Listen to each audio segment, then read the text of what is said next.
ते आपले मध्ये मध्ये घुसायचा प्रयत्न आहे त्यांचा.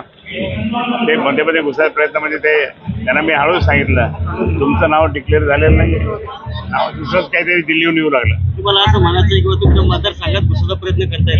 माझ्या मतदारसंघात घुसायचा प्रयत्न करतात पण ते काही करू शकत नाही. म्हणजे घुसखोरी त्यांची ही काही आमच्यासारखी नाही आहे. आम्ही जबरदस्त घुसखोरांना त्या ठिकाणी बरोबर सरळ करतो आणि म्हणून या ठिकाणी मी सांगेन की त्याला मी सांगितलं तुम्ही इतकं करून सुद्धा काही फायदा नाही, तुमचं नावच नाही आहे. असं म्हणायचं की आपण म्हणले की भाजपा हे शिवाजी महाराजांचं खोटं हिंदुत्व दाखवण्याचा प्रयत्न करतो. नाही, ते भाजपवाले सगळे खोटं हिंदुत्व दाखवतात.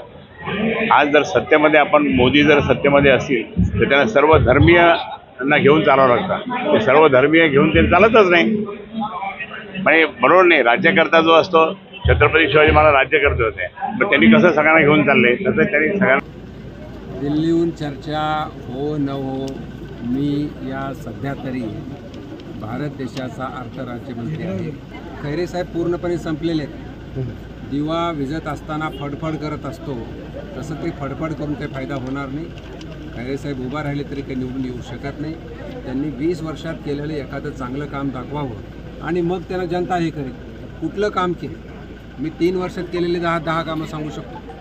म्हणून एकदा समोरासमोर बोलवा त्यांना. सर तुमचं तिकीट फायनल झालं का?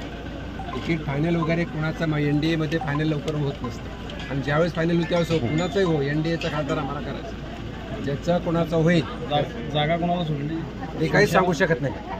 शिवसेना असो का RPI असो का राष्ट्रवादी असो का भाजप असो, पण मी NDAचा घटक आहे.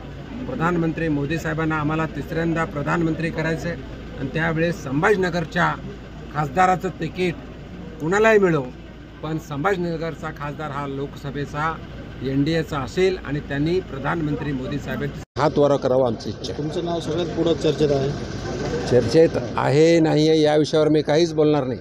पण एक पक्क, कारण संभाजीनगर नाव कोणी केलं या शहराचं, इथूनच सुरुवात करा ना. मोदी साहेब, एकनाथजी शिंदे आणि देवेंद्रजी फडणवीस हे त्यावेळेस होते आणि त्यांनी बघितलं. म्हणून खैरेंचा विषयच नाही आहे. ते आता भूतकाळ आहे. चंद्रकांत खैरे म्हणजे भूतकाळ. खैरे म्हणाले की आमचं हिंदुत्व खरं हिंदुत्व आहे. हिंदुत्व सोडलं तर काँग्रेसच्या कशाला जाऊन बसला तिथे आणि मतदान कुणाला मागताय तुम्ही?